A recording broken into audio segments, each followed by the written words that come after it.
வணக்கம் நண்பர்களே, இன்று நாம் பார்க்கக்கூடிய தலைப்பு மனைவி மீது தீராத காதல். அதாவது ஒரு சில ஆண்கள் பார்த்திங்கன்னா, எல்லா உறவை விட மனைவிங்கிற உறவு தான் ரொம்ப முக்கியம் அப்படின்னு ஃப்ரம் த பிகினிங்லேருந்தே இருப்பாங்க. அதாவது திருமணமான நாள் முதலே பார்த்திங்கன்னா, மனைவிக்கு எதெல்லாம் பிடிக்குதோ அதெல்லாம் தான் தனக்கும் பிடிக்கும்னு தன்னுடைய விருப்பத்தை மாற்றிக்கொள்ளக்கூடியவர்களாக இருப்பாங்க. ரொம்ப அன்பாக, பாசமாக, பிணைப்பாக, அந்யூன்யமாக தன்னுடைய மனைவிக்கு எப்போ எது தேவைங்கிறத மனசறிஞ்சு வாங்கி கொடுக்கறது, அப்படி அவங்க கேட்டாங்கன்னா அதை உடனடியாக செய்கிறது. அதே மாதிரி அவங்களுக்கு ஒருத்தரை பிடிச்சா அவங்கள மட்டும்தான் அவருக்கும் பிடிக்கும்.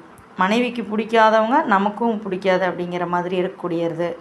அப்புறம் பார்த்திங்கன்னா, ஒரு வெளியில் போகிறாங்க, ஒரு ஊர் ஏதாவது ஒரு வேலை நிமித்தமாக இருவரும் பிரிந்திருக்கக்கூடிய ஒரு நிலை வருதுன்னா, அப்போ பார்த்திங்கன்னா அந்த மனைவியினுடைய நினைவாக ஒரு எப்படி சொல்கிறது, இப்போ எல்லாருமே மொபைல் யூஸ் பண்ணுறோம். பட் அந்த காலங்களில் ஃபோட்டோஸ் யூஸ் பண்ணிட்டு இருந்தாங்க இல்லைங்களா? ஸோ அந்த மாதிரி ஃபோட்டோ எடுத்துகிட்டு போகிறது, மொபைலில் மனைவியினுடைய ஸ்டேட்டஸை வைக்கிறது, மனைவியை பிரிஞ்சிருக்கிறதுக்காக வருத்தப்படுறது, அந்த மாதிரி எந்நேரமும் மனைவியினுடைய எண்ணங்கள்லேயே ஒரு ஆண்மகன், ஒரு கணவனானவர் இருக்கிறாரு அப்படின்னா அது எவ்வளோ பெரிய வரம் இல்லைங்களா? பெண்ணாக பிறந்தவர்களுக்கு இதை விட ஒரு சிறந்த வரம் இருக்குது அப்படின்னு என்னால் சொல்லவே முடியல. ஸோ அந்த மாதிரி ஒரு கணவன் இருப்பாரா?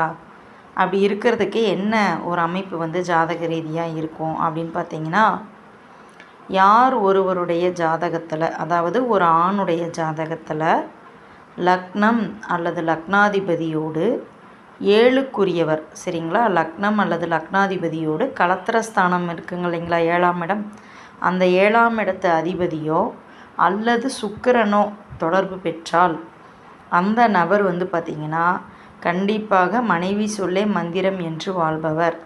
அதே போல் தன்னுடைய மனைவிக்கு மேலே வேறு ஒரு விஷயம் எதுவும் வாழ்க்கையில் முக்கியம் இல்லை அப்படின்னு நினைக்கிறவங்களாவும் இவங்க இருப்பாங்கங்க. ஸோ இதுதான் லாஜிக்கு. ஒரு ஆணுடைய ஜாதகத்தில் இந்த அமைப்பு இருந்தால் அவர் ஒரு சிறந்த கணவராக இருப்பார் என்பதில் சிறிதும் மையமில்லை. நன்றி நண்பர்களே.